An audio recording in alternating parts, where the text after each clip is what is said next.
Olá, meus caros, boa noite para todos vocês. Sejam bem-vindos a mais um Bate-Papo Cabeça, onde hoje nós vamos estar dando continuidade àquela sequência onde eu havia comentado com vocês na semana passada a respeito do nosso tema contratualismo, contrato social, como assim alguns preferem chamar.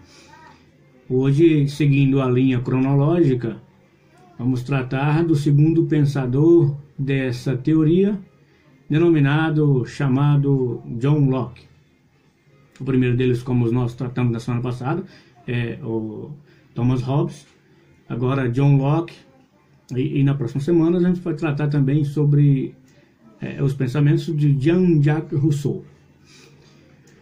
Bom, meus caros, para quem ainda não sabe, a gente volta aqui e traz uma ênfase no que é o termo contratualismo. O contratualismo, ele surge,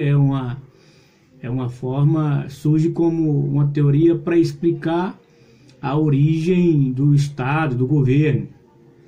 Então é nesse sentido que é uma teoria que vai surgir entre os séculos XVI e séculos XVIII, conforme explicar a origem legítima dos governos.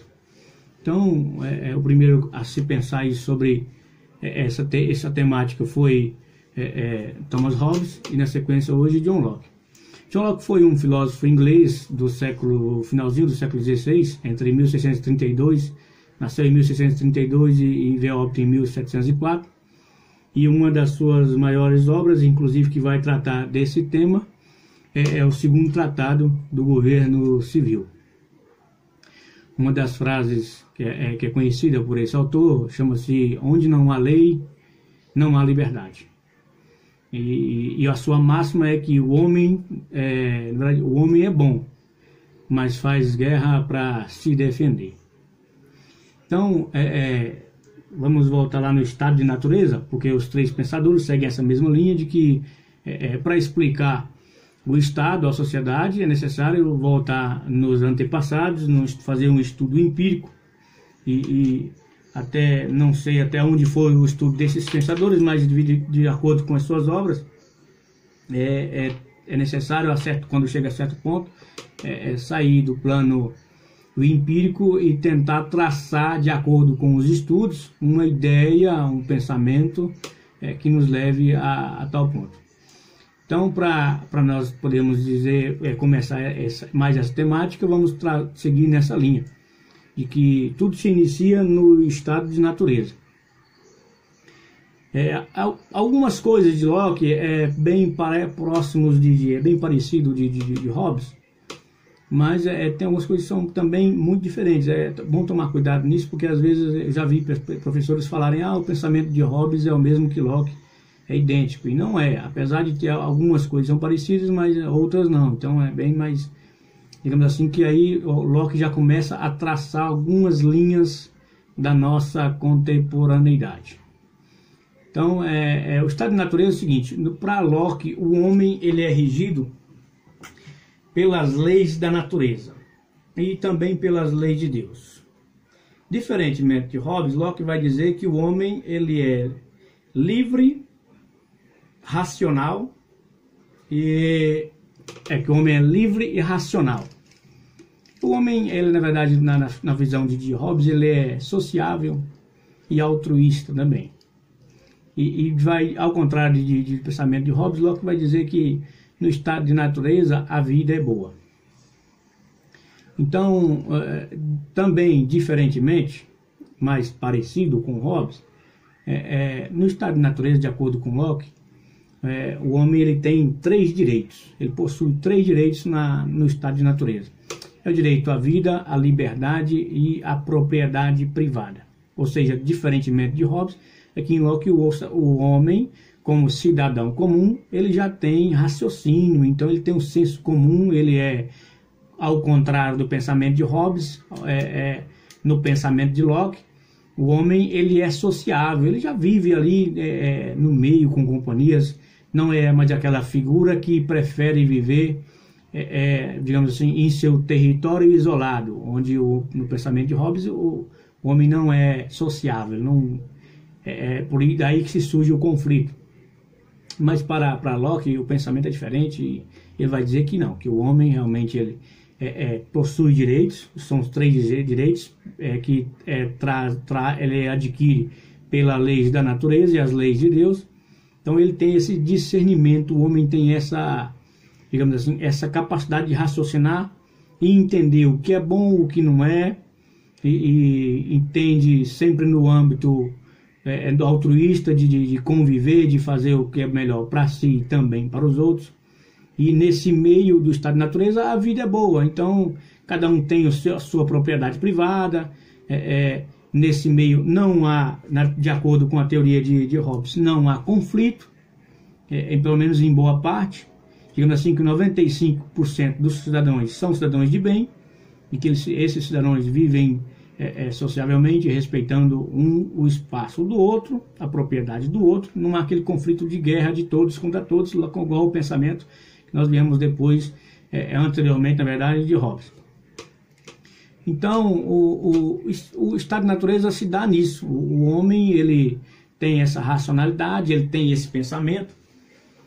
Então, ele entende o que é certo, o que é bom, e ele é regido pelas leis da natureza, as leis de Deus, enfim, e ele tem esse pensamento desses 3 direitos: a propriedade, a vida e a liberdade.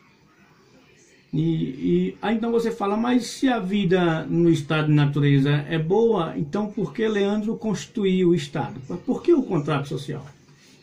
E aí é nesse sentido que eu vou trazer para vocês uma frase de John Locke, que ele vai dizer o seguinte, que no estado de natureza faltam leis estabelecidas, conhecidas, recebidas e aprovadas por meio do comum consentimento.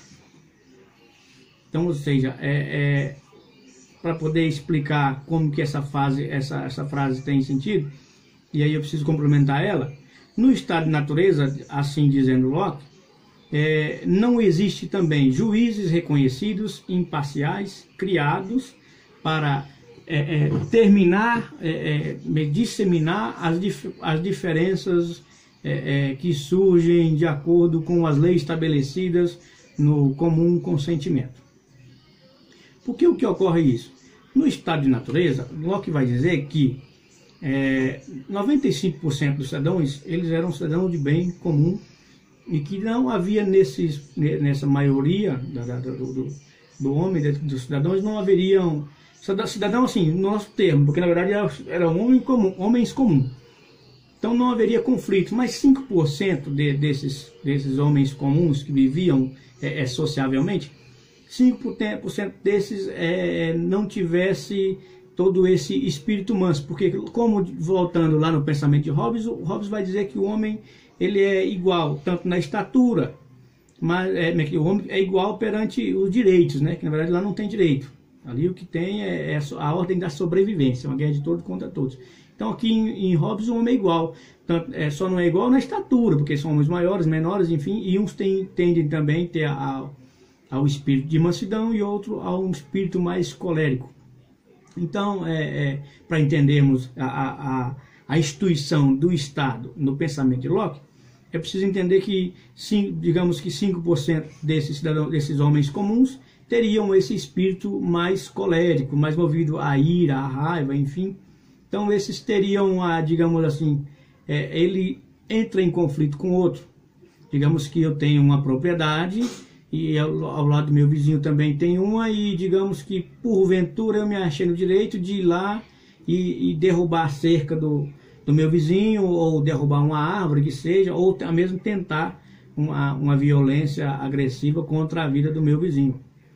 Então, como lá no estado de natureza não tem lei, uma lei, digamos assim, jurídica, não tem leis nacionais, não tem leis, não tem juízes, então assim, eu agredi, eu fui o agressor, eu fui o originador de todo esse conflito, e a parte vitimada, a parte em qual sofreu as truculências, as violências proferidas por mim, ela, como não há nesse meio um tribunal, um juiz, as leis jurídicas que possam estabelecer agora a defesa desse cidadão, o meu vizinho ele tem total liberdade digamos assim, direito de sobrevivência de me contra-atacar.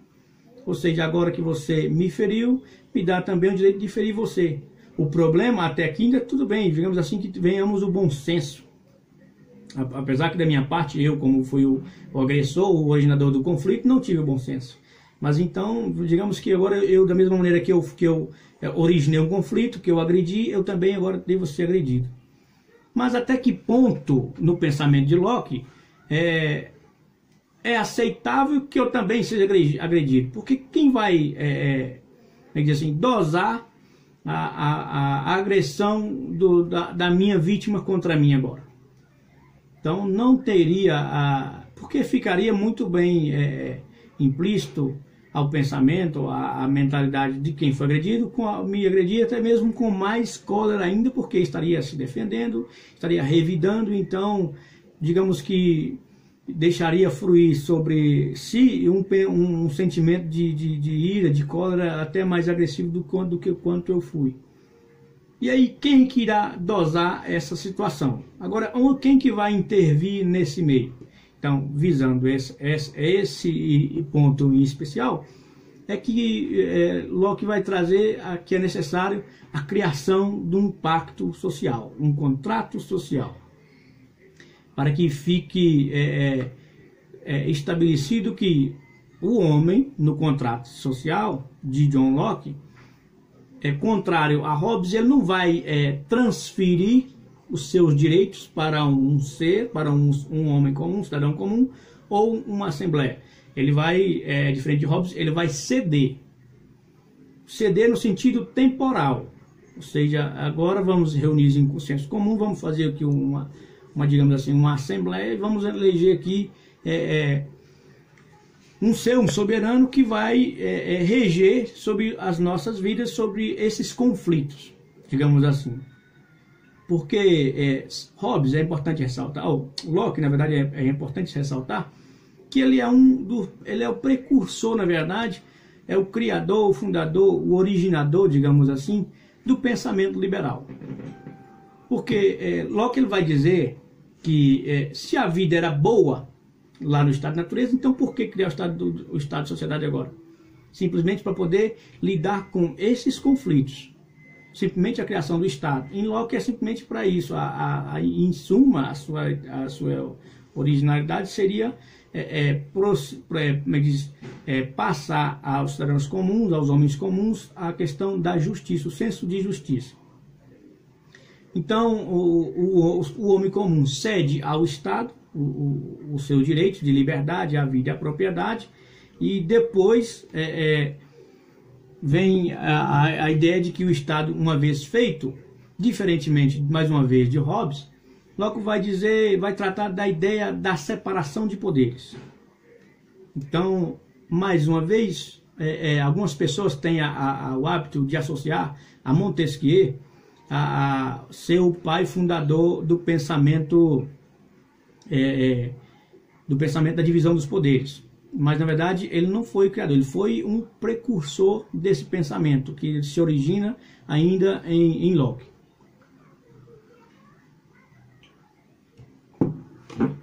Então, do pensamento de Locke, o povo cede para o soberano, na verdade não, o povo ele constitui o contrato social e assim se estabelece digamos assim, um juiz, ou o monarca. Que na verdade o que Locke vai trazer e vai defender é a tese da monarquia parlamentarista. Então ele vai trazer essa questão do monarca com o parlamentarismo, não uma monarquia absoluta como é o pensamento de Hobbes.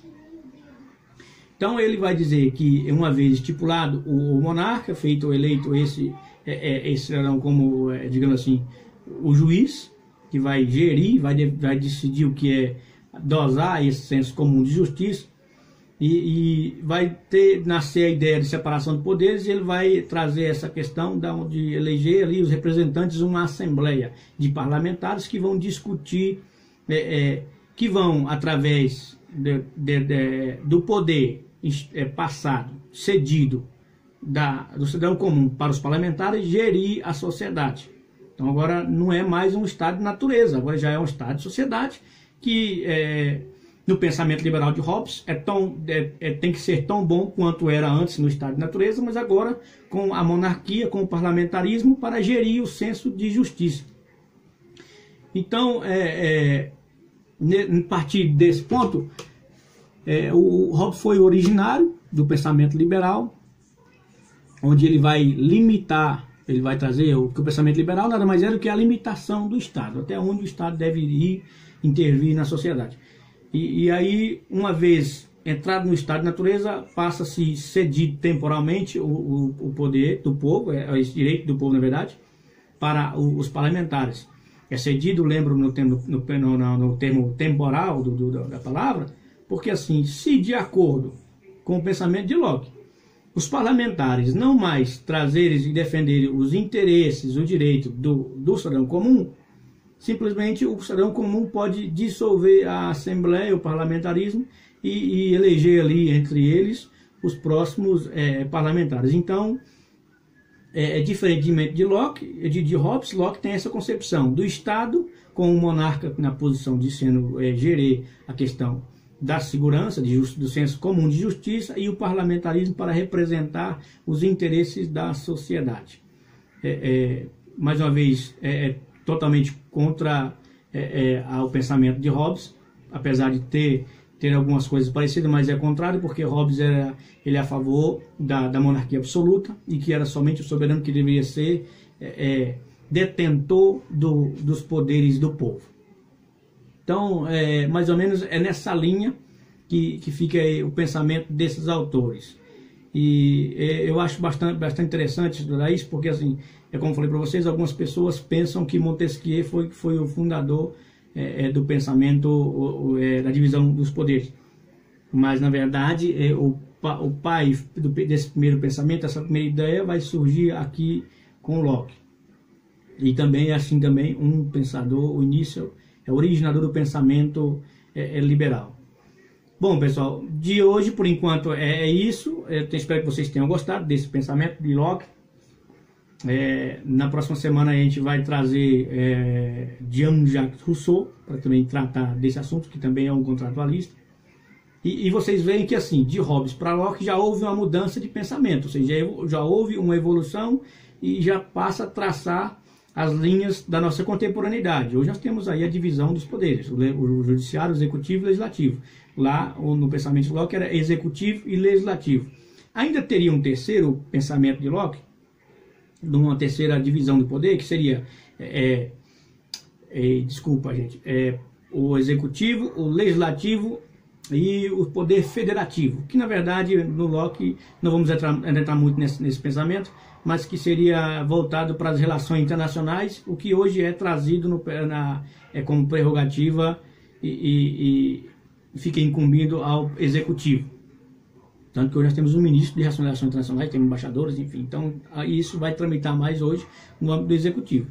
Mas você vê que essa linha traçada de Locke para cá já traz muito a contemporaneidade, já tem algumas coisas, e a gente vai ver mais isso ainda no pensamento de Rousseau. Então, depois tem outros pensadores, tem Immanuel Kant, então assim, Immanuel Kant, eu não sei falar inglês, então fica assim, Immanuel Kant, tá bom? Para que nós podamos tratar desta maneira. E também, pessoal, eu queria avisar vocês que agora sim, como vocês sabem, eu estou desempregado, estou só me dedicando agora aos estudos. Então, nesse sentido, eu quero dizer para vocês que assim, agora nós vamos trazer, estou pensando em trazer uma didática mais diferente. No final de semana, trazer conteúdos mais da atualidade, comentar as atualidades políticas e de relevância do país, ou temas mais atuais possíveis, e durante a semana fazer uma didática mais no tema da filosofia política mesmo. Então, ou a gente pode também invertir isso. Fica a seu critério, se você tem uma opinião sobre isso, você manda para mim, responde aí, pode deixar uma mensagem, eu vou receber de bom grado e a gente vai seguir mais ou menos essa linha. Quero dizer para vocês que estou muito feliz, o canal ele tem se desempenhado, tem tido um grande destaque. Então tem sido gratificante para mim saber que pessoas também estão usufruindo desse mesmo desse mesmo pensamento meu de poder divulgar um pouquinho de conhecimento. Então eu fico muito feliz. E você que está vendo esse vídeo agora, que está aqui, gostou, se não gostou, você dá like, dá dislike, você faça da maneira que você achar melhor. Mas se você gostou, eu te peço, não fique só em você, divulgue para frente, passe para seus amigos, me ajude a, como eu sempre falo aqui, pessoal, me ajude a levar um pouquinho de conhecimento para aqueles que não têm. Eu não sou detentor da verdade, não sou conhecedor de tudo, simplesmente estou aprendendo agora e eu me sinto na obrigação do pouco que eu sei dividir com você aí do outro lado, para que mais pessoas possam ter o conhecimento e possam mudar suas vidas, assim como o estudo mudou a minha vida. Se eu houvesse escutado os conselhos que os meus pais me davam, vai estudar, não pai, não. Eu sempre falava, me estudo não me dá dinheiro, eu quero trabalhar, eu quero dinheiro. E gente, infeliz foram essas minhas palavras e os meus atos consequentes disso. Porque se eu tivesse escutado os conselhos que os meus pais me davam, garanto para vocês que talvez não estaria começando os estudos agora, estaria até em outros, digamos assim, fazendo um doutorado, um PhD, quem sabe, porque realmente eu iniciei muito tarde, mas nunca é tarde para se aprender. Eu digo tarde, digamos assim, que eu tenha retardado essa minha fase, mas garanto para vocês que me arrependo muito, porque se eu soubesse, se eu tivesse me dedicado da maneira que eu venho me dedicando hoje, a minha vida tinha sido totalmente diferente, a minha mente ia ser diferente, eu não teria passado por coisas que passei, mas enfim, tudo é para o crescimento, tudo é para o conhecimento da gente e para a formação do nosso caráter. Tá ok, pessoal? Pessoal, muitíssimo obrigado por ter acompanhado até agora. Sei que os meus vídeos realmente costumam ser grandes, 20 minutos para frente. É que realmente que nem eu falo, às vezes eu comentei com a minha esposa, às vezes comento com o pessoal que me segue aí. É que meu assunto, gente, é um pouco mais complexo, então eu não consigo trazer aqui em 5 minutos uma explicação sem que haja um embasamento, sem que haja, digamos assim, todo um contexto para que você possa entender. Porque se eu chego e falar que o contratualismo são as teorias com origem originário lá entre o século XVI e XVIII, para poder tentar explicar a origem legítima do Estado, do governo. Tá, Leandro, mas de onde você tirou isso? Eu poderia explicar, trazer aqui, discorrer sobre o tema do contratualismo em 5 minutos. Mas se eu não tivesse trago todo um pensamento por trás disso, todo o contexto do contratualismo, não seria algo inútil. Então eu creio que aí eu só queria estar querendo mostrar que eu sei. E essa aqui não é a minha intenção. A minha intenção é conversar com você e dividir com você o pouco que eu sei. Então, se você gostou, muito obrigado. Me ajuda a divulgar isso para frente, para que mais pessoas possam ter essa mesma oportunidade da qual eu também tive. Fui agraciado pela misericórdia de Deus e pelos conselhos da minha esposa, da minha sogra, e enfim. Tá bom, pessoal? Muitíssimo obrigado mais uma vez. Um ótimo noite para vocês. Boa semana. Domingo eu estou aqui de novo. Com fé em Deus, vamos bater mais um papo cabeça. Daqui para lá eu vou tentar achar. Tem muito conteúdo, gente. Às vezes eu fico me perdido, que eu quero seguir um cronograma direitinho para não poder dar uma falha, para não poder embaralhar também a mente daqueles que estão iniciando os seus estudos. Tá bom? Fica com Deus. Forte abraço, pessoal. Até mais.